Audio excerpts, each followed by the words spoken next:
Radio warra Wangeelaati.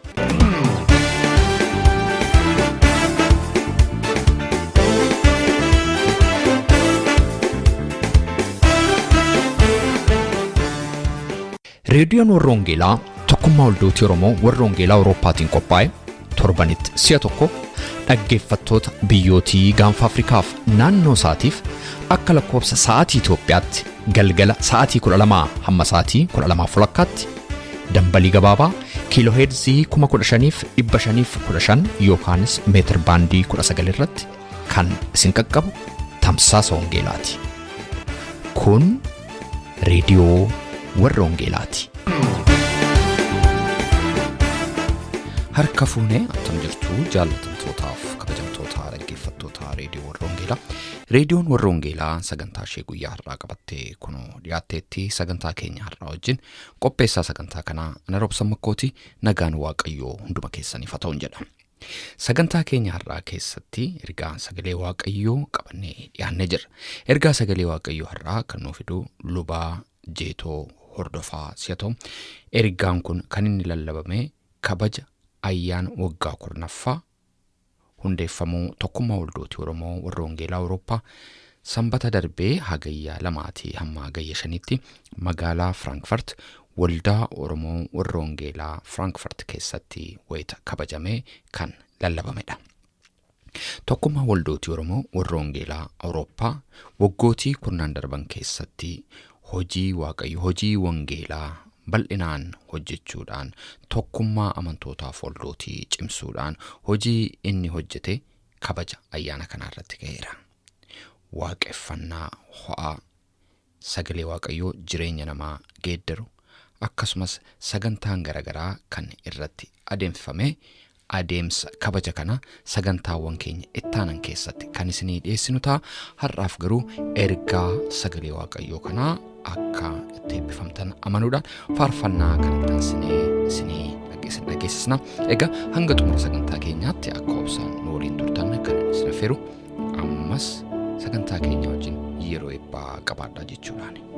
Yesuus yaa hoolaa Waaqayyoo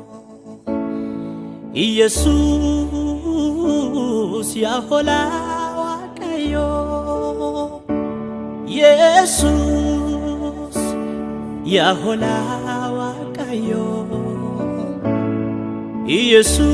Yesuus yaa hoolaa Waaqayyoo qalamteetoo duuteetoo cubbuu addunyaas baatteetoo siif malaa galaanni ulfinni guddinoo Yesuus yaa hoolaa Waaqayyoo Yesuus yaa hoolaa Waaqayyoo Yesuus yaa hoolaa Waaqayyoo Yesuus yaa hoolaa Waaqayyoo qalamteetoo duuteetoo cubbuu addunyaas baatteetoo siif malaa galaanni ulfinni guddinoo ulfaadhu siin eebbisa ulfaadhu siin eebbisa galatan siif baay'isa ulfaadhu siin eebbisa ulfaadhu siin eebbisa ililleen siif baay'isa ulfaadhu siin eebbisa ulfaadhu siin eebbisa faarfannaa siif baay'isa.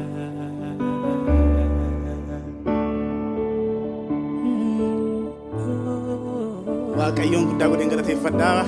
Ulfina guddaatu natti dhaga'ama gaafan saba kana fuuldura dhaabadhu. Saba Waaqayyoo akkasitti filatee guyyaa seena qabeessaaf guyyaa ulfaataa kanatti sagalee Waaqayyoo isin dhageessisuu kootiif gammachuudhaaf ulfina guddaan natti dhaga'ama. Maqaa Waaqayyoo kan galateeffame ta'u. Nagaa waldaan keessaa tajaajilu waldaa afaan Oromoo Bargan achumaan isinii fanni'eessa. Sagalee Waaqayyoo walii wajjiniin nageenya waldoonni hundumti keessanii baga guyyaa kanaan Waaqayyo nu ga'e waggaa kurnaffaa dhaabbachuu tokkummaa keenyaa kana ayyaaneffachuu keenyaaf maqaan Waaqayyoo haa eebbifamu. Yeroon isaas deemeera hamma naaf danda'ametti kottoonfachiisaadhaan lallaba.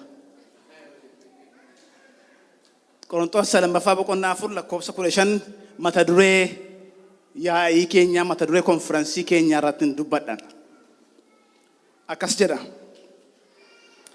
Akkuma ayyaanni Waaqayyoo caalaatti baayyetee irraa hafe warri ulfina Waaqayyootiif galata dhiyeessanis akka baayyataniif kun hundinuu isiniif ta'eedha. Gabaabsinee kadhanna Waaqayyoon.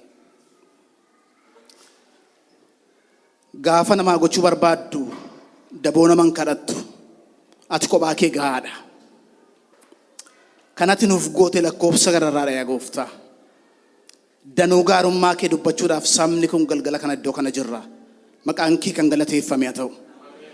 Yaa Waaqayyo Gooftaa oolmaan kee keessa keenya dammaqee fuula kee duratti shubbifnee fuula kee duratti imimmaan keenya dhangalaafnee si galateeffachaa jirra. Abbaa oolmaa keenyaati si fuulduratti jajjabaannu. Si fuulduratti mataa keenya waliin qabannu ati Waaqa guddaadha. Ulfinni bara baraan siif haa ta'u. Galgala kana immoo anaaf sabni kee iddoo kana jirra. Kottuu nutti dubbadhu. Gurra laphee keenyaa nuuf bani. Isati nuuf goote yaadannee galata akkasiif dhiyeessinuuf nu gargaari. Gaarummaa kee nu lakkoofsisi galgala kana. Seenaan kee keessa keenyaa hada dammaqu galgala kana. Dadhabaa garbicha keessa na gargaari. Maqaa Yesuusiin ameen.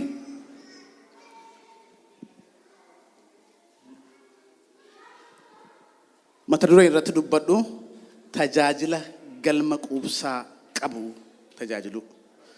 Waa'ee isa kanaati kutaan kun kan dubbatu Phaawulos iddoo kanatti kan inni jedhe ayyaanni Waaqayyoo kan inni baay'ateef namoonni Waaqayyoof galata dhiyeessan akka baay'ataniif kanaafitu Waaqayyo kana isiniif godheedha.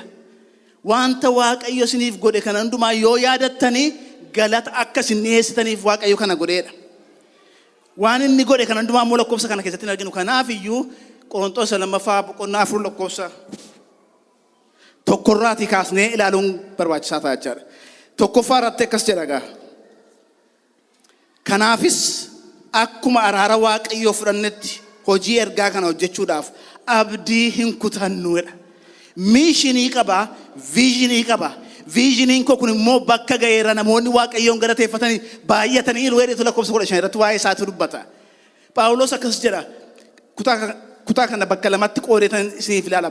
Birkii gurguddaa lama. Tokkoffaan tajaajilli isaa maal fakkaata kan jedhu. Inni lammataa immoo tajaajila isaa kana keessatti eenyummaa isaatiif eenyummaa Waaqayyoo akka inni itti hubatee dhiyeessitu walii wajjin ilaalla. Gaggabaabseen dubbadha. Gaafa jalqabu lakkoofsa 1 maal jedhaa? Akkuma ayyaana Waaqayyoo fudhannetti jedha. Ani ayyaana Waaqayyootiin nan ergameedha Phaawulos. Gaafa ofii kootiin ka'ee tajaajilaa ture waldaa kiristaanaan cufsiisaa ture amantootan ari'achaa ture rakkina waldaa kiristaanaatti fidaa ture amma garuu ayyaana Waaqayyootiin dibamee ka'eedha. Ani nama ergameedha. Ameen.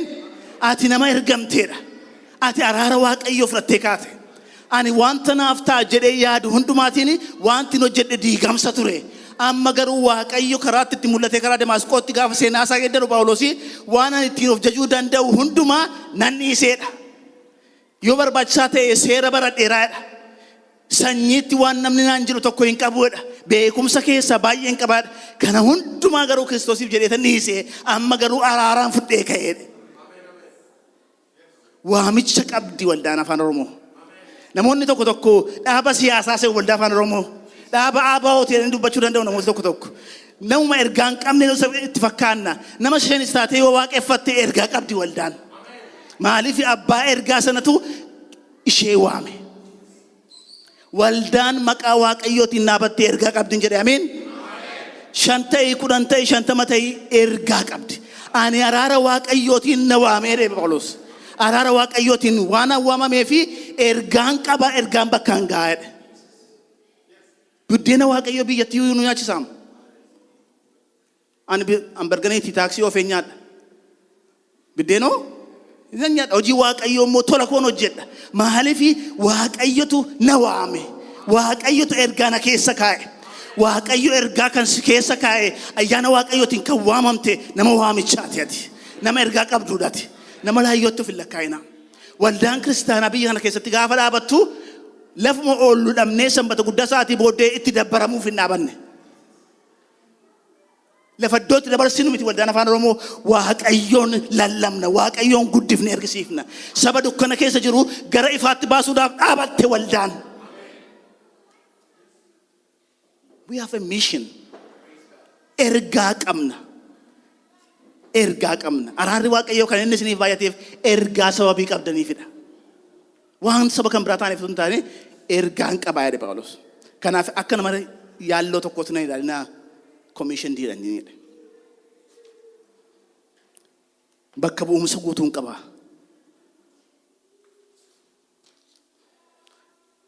Ani nan ergameedha. Namoonni tokko tokko ergamanii hojii waaqayyoo hojjetu. Namoonni tokko tokko immoo of erganii hojii waaqayyoo hojjetu. Namni ergamee hojii waaqayyoo hojjetu isa erge sana gammachiisuudhaaf jiraata. Phaawulos Galaatiyaa boqonnaa 2 lakkoofsa 20 irratti maal jedha? Egaa kana booddee anatu jiraata miti jedhe. Isa kan saana godhate isatu na keessaa jiraata malee ani ofii kootiin jiraadhu jedhe. Namni waaqayyoo isa erge waa'ee mataa isaatiif falmata miti. Fitiin godhadoo kanatti naaf ta'a jedhee falmata miti. Mana waaqayyoo keessaa hojjechuun ayyaana waaqayyootiinidha. Naaf ta'a kan jettanii yaadda yoonnaa jiraatan isiniif hin ta'u. Araara waaqayyootiin naaf ta'a yoo jettan garuu araarri waaqayyoo siif baay'ateera. Tajaajilli mana waaqayyoo hojii waaqayyoo hojjechuun hojii araaraan hojjetamudha. Namni araara waaqayyoo fudhatee ba'e saba waaqayyootti araara argisiisa. Jaalala fo'atti argisiisa. Namni araara fudhatee hin baane garuu isin keessa yaa'anii galaniiru butaa akka butaa waraabessaa kan ta'anidha. Gogaa hoolaa uffatanii keessi isaanii garuu butaa waraabessaatiidha. Gooftaa Yesuus. Warri tuun ergamiin of erganii dhufanii waldaa kiristaanaa keessatti jeequmsa kaasu. Saba waaqayyoo wal nyaachisu, saba waaqayyoo diigu. Inni ergamee dhufe garuu ergaa isaatiif jiraata. Waaqayyo nu gargaaru. Ergaa keetiif jiraadhu, waamicha keetiif jiraadhu. Hin dhabdu buddeen waamicha waaqayyo si waameef jiraadhu.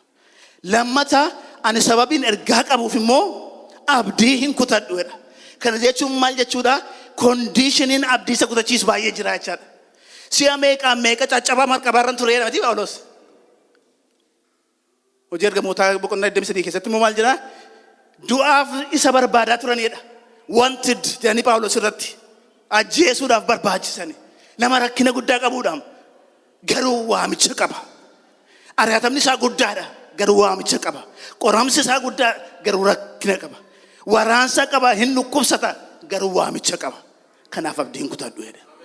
Har'a deemtanii jalqabdanii karaarra buutanii kan abdii kutatan yoonnaa jiraatan lakkii waamichi isinitti waamamtamu waamicha abdii kutachuu miti. Inni si waame waaqayyo miishinii si keessa kaa'ee jira. Waldaan keenya biyya Awurooppaa keessatti gaafa jalqabde waldaa yartuudhaan jalqabde. Akka carraa ta'ee waggaa kurnaffaa 10 dura gaafa iddoo kanatti jalqabnu waldaan barganii nama 5 jaayyuun caaltu wanta ta'eef gaafa natti manii maal jireen saba kana gidduu dhaqaa hiriitan iddoo kanaaf.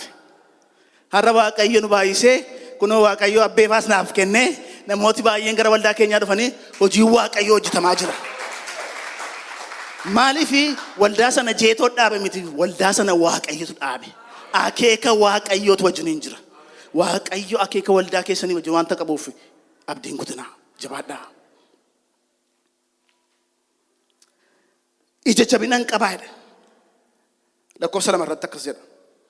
Waan yeellaasisaa namni dhoksaatti hojjetu garuu dhiifneerraa haxxummaadhaan hin hojjennu dubbii waaqayyoo hin micciirru nuyi mul'ifnee dhugaa dubbachuudhaan fuula waaqayyoo duratti yaada garaa namootaatiif of dhiyeessinaadha.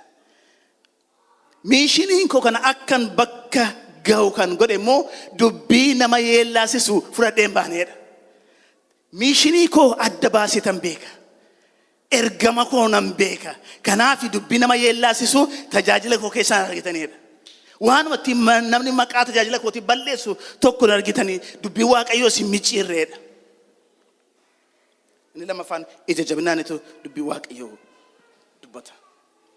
Bu'aa nama yeellaasisuuf hin dalagneen. Dhiifama naa godhaatii waldaa kiristaanaa biyya keenya keessatti mul'atu seenaa isaa baay'ee gaafa dhaga'u baay'een gadda. Waldaan kiristaanaa lafatti bizinesii hojjetan miti. Lafatti bu'aa hojjetatan miti. Lafatti ayyaana Waaqayyoo sharafnu miti. Birrii kuma kudhan kottoon kotti gashii kuma 20 kottoo kotti gashii jennee tajaajilaaf yerootti waamamnu miti. Bu'aa jiyellaasisu bu'aa dalgaatiif hin hojjedhu jedhe Phaawulos. Har'a warra akkasii waldaa keessa baay'atanii jiru. Warra akkasii irraa of eeggadhaa.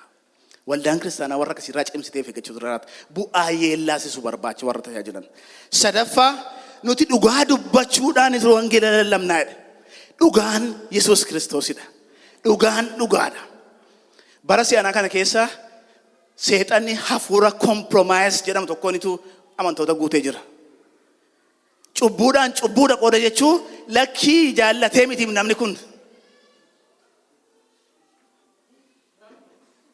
Ammoo dhiifama naa godhaati waa'ee homoseksuwaaliif waa'ee dhiiraaf dhiirri dubartii wal fuudhuu gaafa dubbatanii warrumti waldaa kiristaanaa geggeessan biyya keenyaas biyya kanaas ta'uu danda'a gaafa dubbatanii lakkii jarri kun ikkoo jaallatanii mitiimi Waaqayyo mata akkas godhee isaan uumeera dubbachuu barbaadu.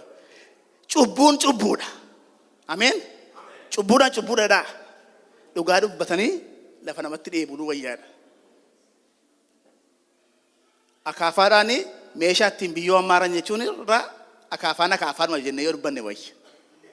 Sini galeera wanti jallaan jallaadhuma.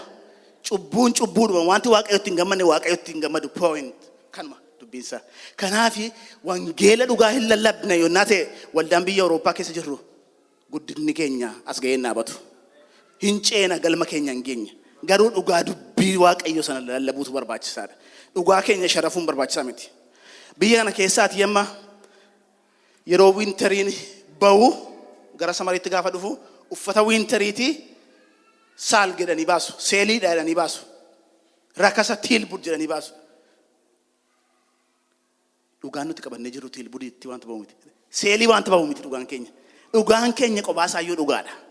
Sobatti daballeetti fakkeessinee haafatti harree Waaqayyoon guddaa fakkeessuudhaaf wanti nuti goonu tokko hin jiru. Waaqayyo qophaasaa guddaadha. Wangeelli nuti fudhannee deemnu immoo wangeela dhugaadha. Wangeela jiraataadha. Kanaaf waan garagaraatti hammaarree bira qabnee dhugaa fakkeeffachuudhaaf dhamoonni nu barbaachisu. Inni iyyuu dubbata wanta ta'eef.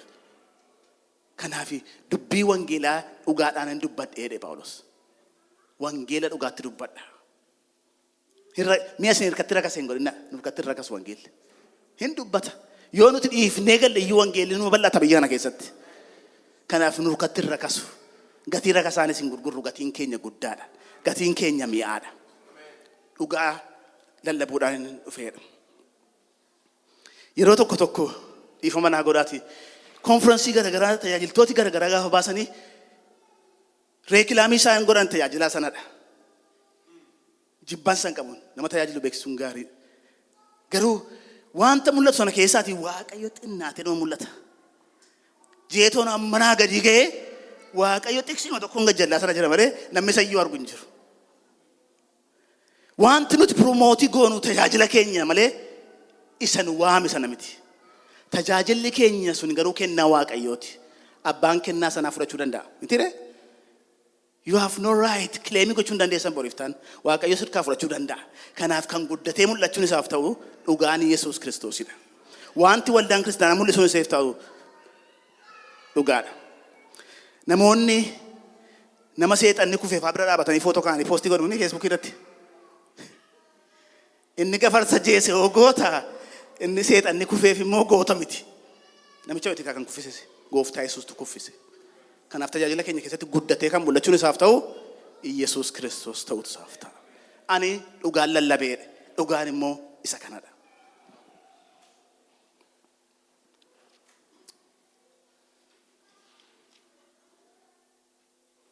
Gaafuma afaan banatu waa'ee Kiristoos dubbata. Phaawulos.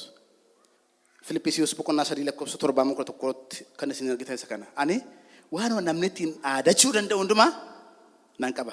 Garuu Kiristoosiif jedhee nan dhiiseedha. Ammatu reekilaamii Phaawulos ture hojjetaa jenneeti wanta baay'ee masters of divinity, master of maaloo jennee waan baay'ee wanta kaa'uu dandeenyu hundumaa isaa kan hundumaa nan dhiiseedha.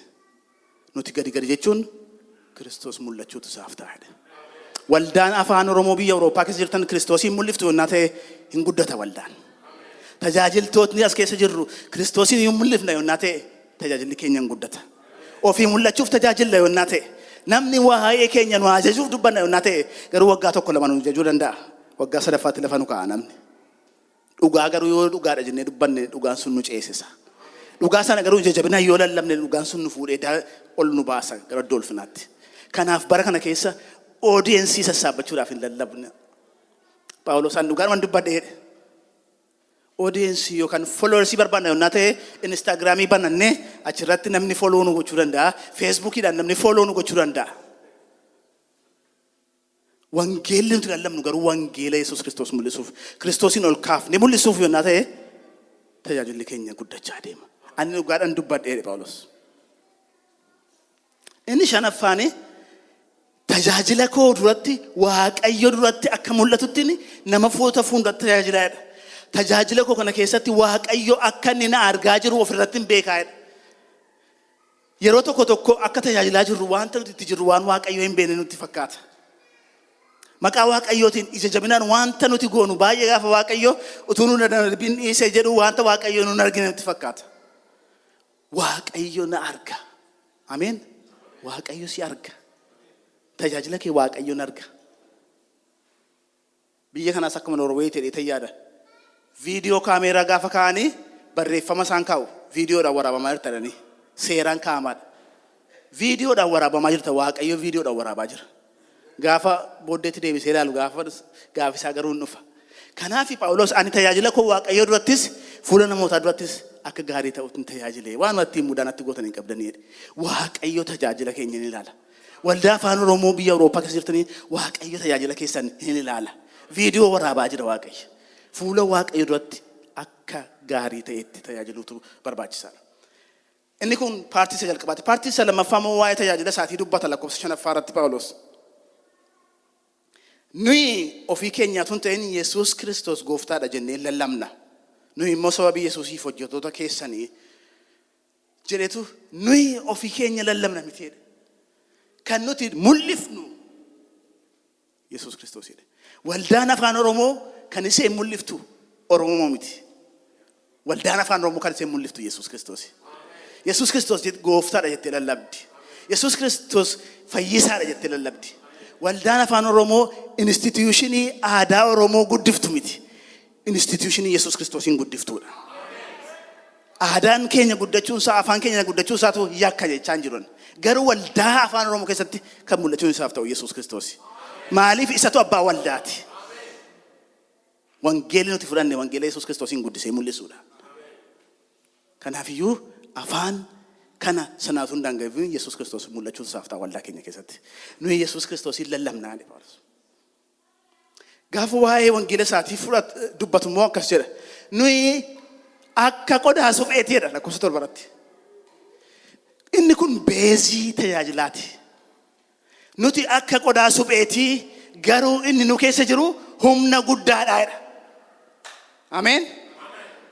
Paastariin sirrii dubbachaa ture qodaa supheeti nuti. Waaqayyo nutti dhimmaa ba'u iyyuu malee nuti dadhaboota. Maartiin Luuter akkas jedhe.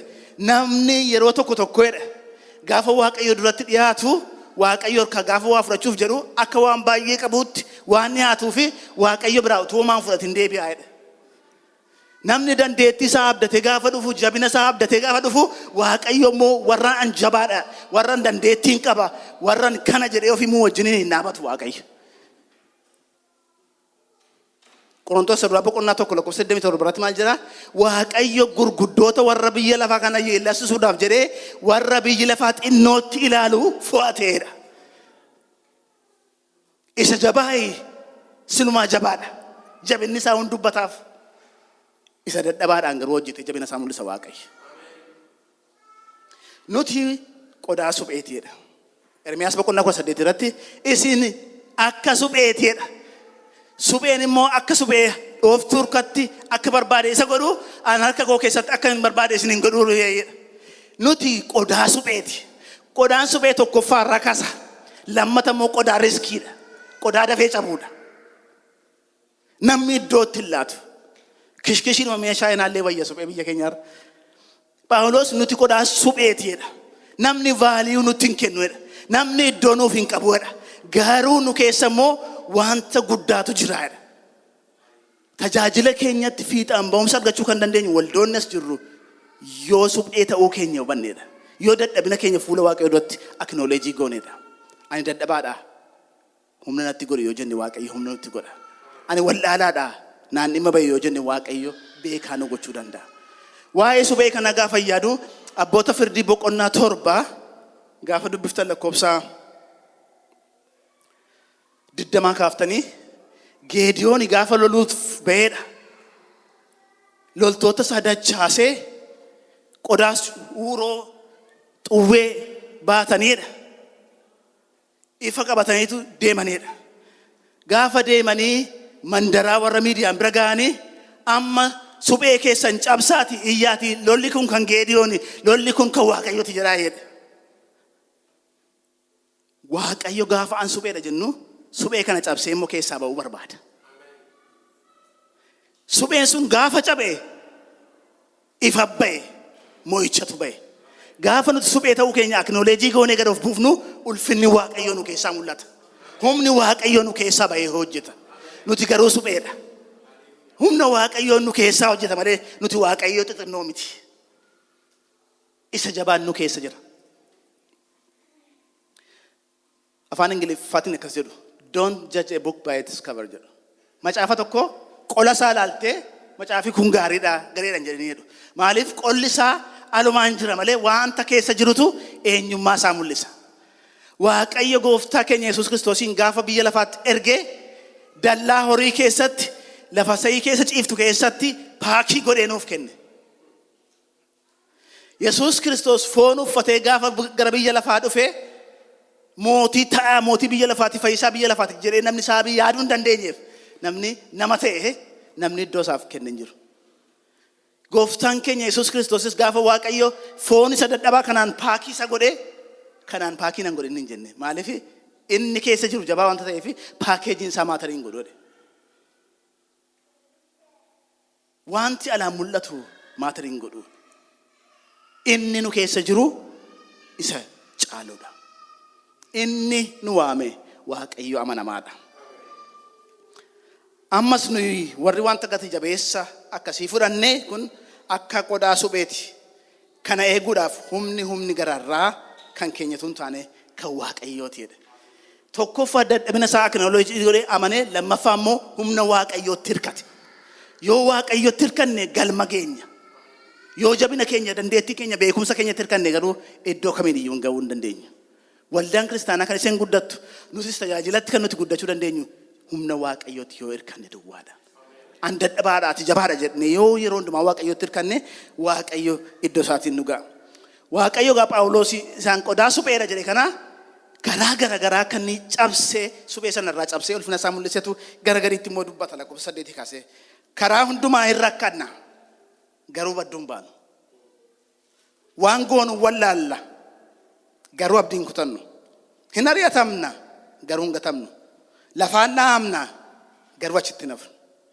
Yesuus jiraataa ta'uun isaa dhagna keenya jiraachuu isaatiin akka mul'atuuf yeroo hundumaa milikkita duratti geeffamu Yesuus Kiristoos dhagna keenyatti baannee hin adeemna jedheetu rakkinaaf gidiraa keessa darbe hundumaa sana keessatti Waaqayyo suphee kana cabsee suphee sana keessaa ifaaf humna guddaa baasuudhaaf akka inni deemutu dubbatachaadha Phaawulos. Rakkinni nuti dabarsine gidiraa nuti dabarsine salphaa ta'uu dhiisuu danda'a. Akka tokkummaatti waggaa 10 waldaan keenya waldaan koo bargan 2001 dhaabattee bu'aa bayii baay'ee 2002 kaaseen dhufe tajaajilutti ka'ee bu'aa bayii baay'ee keessa darbine baay'achuuf yarachuu keessa baay'ee darbine ari'atama keessa darbine tarii seenaan waldaa garagaraas kana fakkaachuu danda'a. Waaqayyo suphee sana cabsaa jira ulfina isaa keessaa baasuudhaaf ari'atamniif gidiraa nuti keessa darbinu suphee sana nurraa cabsee ulfinni Waaqayyoo nu keessaa ba'ee akka mul'atu godha. Kanaafi nuti hin banneedha. Isa kana gaa Phaawulos gara 15tti dhufee araarri Waaqayyoo kan inni baay'ateefidha. Ari'atamtanii kan isin badduun baaneefi dhiphattanii kan isin hin banneefi waan gochuutan kan isin wallaaltanii isinitti hin bitaachofneefi araarri Waaqayyoo kan inni isiniif baay'ateef maaliifi akkasin galata dhiyeessitaniifidha. Kanaaf har'a waggaa kurnaffaa keenya gaafa ayyaaneffannu rakkinaaf bu'aa bayii keessa darbine hundumaa yaadachaa jirtu Waaqayyoof galata dhiyeessina. Gara dhumaatti waan tokko duwwaa dubbadhee tan gara xumuraatti fida. Araarri Waaqayyoo sababii nuuf baay'ateef Ameen. Kanatti jiraatti har'a geessi araarri Waaqayyoo sababii siif baay'ateef. Kanatti ceete hin ce'ama kan jedhame sababii hin ceete jedhame sitti dubbatame fituun taane sababii araarri Waaqayyoo siif baay'ateef. Araara Waaqayyootiin har'a geenye. Araara Waaqayyootiin warri as geenyera jennee harka keenya walitti rukunne Waaqayyoon galateeffanna. Araarri Waaqayyoo kun egaa kan inni siif baay'ateef namoonni galata dhiyeessan akka baay'ataniifidha. Fruitful akka taanuuf, tajaajilli keenya bakka akka ga'uuf, tajaajila ija gaarii godhatu akka nuti qabaannuufitu Waaqayyo araara baay'iseedha. Macaafa Iyyaasuu boqonnaa 4:3 kan jiru akkas jedhe Iyyaasuun. Amma saba hundumaa keessaa gosa tokko filaa jedhee Waaqayyotti dubbate. Lafa luboonni dhaabatan taabota baatanii gaafa Yordaanosiin ce'an lafa milli isaa dhaabate lafa bishaanitti qooree lafa isaan dhaabataniiti gosa hundumaatii namni dhagaa tokko afuudhu jedhe. Kana booddee erga Yordaanosiin ce'etanii jettanii booddee lafa buufata keessaniitti haawultii tokko hojjettu jedhe. Dhagaa 12 sana walitti qabdanii achi tuultaniitu haawultii hojjettu jedhe. Ijoolleen keessan boriftaan warri seenaa kana hin beekne gaafa isin gaafatanii maanni dhagaan iddoo kana tuulamee jiru yoo isiniin jedhanii Waaqayyo Yordaanosiin lafa qooraa godhee keessa nu ceesise yaadannoo isaati jettuudha. Har'a waggaa 10 baranaa asin turre baay'een keenya. Waaqayyo garuu waggaa 10 kana keessatti tokkummaa keenya waan baay'ee keessatti dabarsee tasiin nu ga'e. Kanaaf dhagaa waggaa Waaqayyo waggaa 10 kana keessatti nu gargaare dhagaa sana walitti qabneetu Waaqayyoof iddoo galataa qopheessuudhaaf iddoo kana jirra. Dhagaa yaadannoo, dhagaa gargaarsa Waaqayyoo Ebenezer hamma yoowwanaatti Waaqayyo nu gargaareera jennee Waaqayyoon galateeffachuufidha. Kanaaf oolmaa Waaqayyoon dagannu obboloota ko yaadannee galateeffachuun gaariidha. Waggaa tokkos ta'u waggaa lamas ta'u garuu yeroo yaadannootti qabaannu sana yaadachuun barbaachisaadha. Ol kaanee dhaabannee Waaqayyoon kadhanna.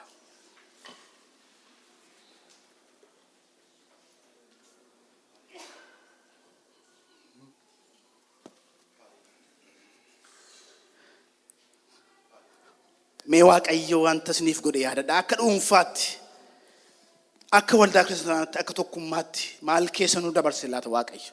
Akka sabaatti maal keessa nu dabarse Waaqayyo baroota dabarsanii kana keessatti?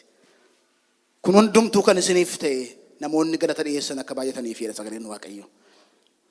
Kan nuuf ta'eef akka sagalateeffannuufidha bulu tokko.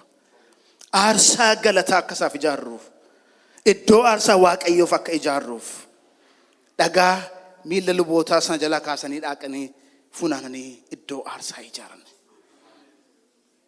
Inni kun seenaa dhalootaatti darba. Dhalooti dhufee gaafata. Maanni dhagaan kun Waaqayyo galaana gargar kutee keessa nu ceesise. Waaqayyo dinqee godhee lafa qooraarra nu ceesise. Kanaaf yaadannoo hojii Waaqayyooti. Yaadannoon hojii Waaqayyoo mana keenya keessa baay'eedha. Gola keenya keessa baay'eedha. Meesa kana yaadanneetu Waaqayyoon galateeffanna.